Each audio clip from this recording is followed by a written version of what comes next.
salah gaul, salah memilih teman, salah memilih pasangan hidup. Ini diantara penyebab terbesar dan terbanyak yang membuat seseorang itu tersesat. Dan ini diingatkan dalam Al-Quran dan Sunnah. Dalam surat Al-Furqan ayat ke-28, Allah Azza wa Jalla mengingatkan, وَيَوْمَ يَعَدُّ الظَّالِمُ عَلَى يَدَيْهِ yaqulu ya laitani ittakhadhtu ma'ar rasuli sabila ya wailata laitani lam attakhidh fulanan khalila laqad adallani 'ani dzikri ba'da idh ja'ani wa kana syaitanu lil insani khadhula. Dan ingatlah hari ketika orang yang zalim itu menggigit kedua tangannya dalam keadaan dia sangat menyesal seraya berkata, aduhai, andai dulu aku mengikuti jalan Rasul. Dan ini juga mengingatkan kepada kita agungnya nikmat sunnah. Kapan seseorang itu betul-betul merasakan agungnya nikmat sunnah? Di hari kiamat. Ketika dia menyesali mengapa dulu tidak mengikuti sunnah. Apa yang dia katakan? Andai dulu aku mengikuti jalan Rasul. Kemudian lihat jemaah sekalian, lanjutan ayat. Apa sebab dia tersesat? Ya wailata laitani lam attakhidh fulanan khalila. Aduhai, celaka aku. Andai dulu aku tidak menjadikan fulan sebagai teman karibku. Laqad adallani 'ani dzikri ba'da idh ja'ani. Sungguh dia telah menyesatkan aku dari Al-Quran, dari petunjuk Rasulullah SAW setelah petunjuk itu datang kepadaku. Wa kana syaitanu lil insani khadula. Dan setan itu memang penipu manusia. Dan ini sama saja teman di dunia nyata maupun di dunia maya. Bahkan mungkin saat sekarang ini yang lebih berbahaya teman di dunia maya, yang setiap hari kita baca statusnya di Facebook, kita baca postingannya di Instagram, kita baca statusnya di WhatsApp-nya. Jauhi teman-teman yang buruk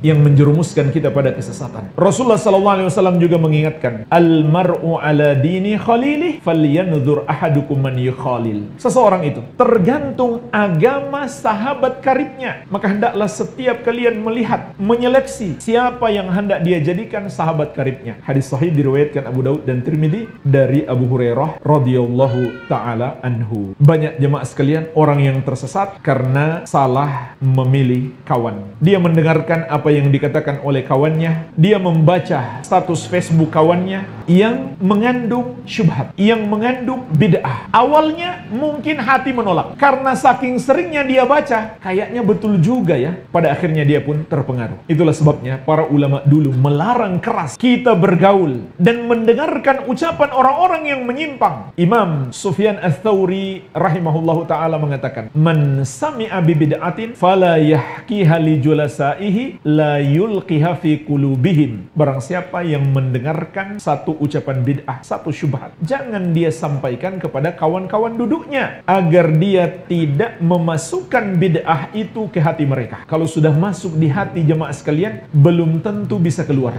Ini yang perlu kita takutkan. Ketika kita baca, ketika kita dengarkan kawan kita berbicara, menyebarkan syubhat, masuk di hati kita dan gak bisa keluar. Imam Az-Zahabi rahimahullah memberikan komentar terhadap ucapan Imam Sufyan Ats-Tsauri tersebut. Beliau mengatakan, aktsaru a'immati salaf ala hadza tahdhir yarawna anna al-quluba dha'ifa wa syubha khattafah. Kebanyakan ulama salaf memberi peringatan keras tentang ini. Jauhi pergaulan dengan orang-orang yang menyimpang. Kenapa?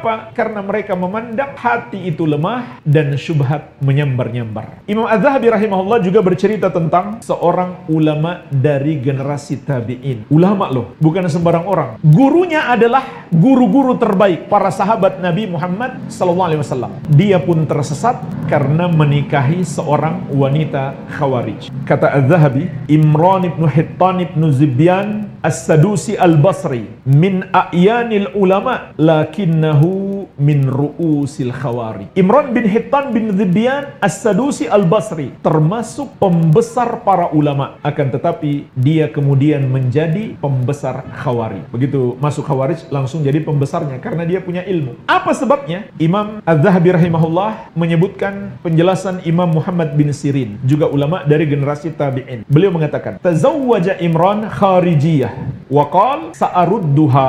Imran menikahi seorang wanita Khawarij. Dan dia mengatakan, saya akan kembalikan dia kepada sunnah. Jadi luar biasa tujuannya menikahi. Qala, kata Imam Muhammad bin Sirin, apa yang terjadi? Fasarafathu ila madhabiha. Yang terjadi adalah wanita itu yang merubah dia mengikuti pemahaman Khawarij. Sampai pada tingkatan jamaah sekalian, Imran bin Hittan pernah merangkai syair-syair pujian kepada pembunuh Ali bin Abi Thalib radhiyallahu anhu. Sampai sedahsyat itu kesesatan. Ini karena pergaulan, pertemanan, apalagi hubungan pernikahan. Kalau sekedar gaul saja sebagai teman, sebagai pasangan hidup dapat menyesatkan, apalagi dijadikan sebagai rujukan ilmu, guru, ini tentu lebih parah lagi. Amwal, pelopor bagian sunnah Asia Tenggara. Labbaik Allahumma labbaik, innal hamda wan ni'mata laka wal mulk la syarika lak.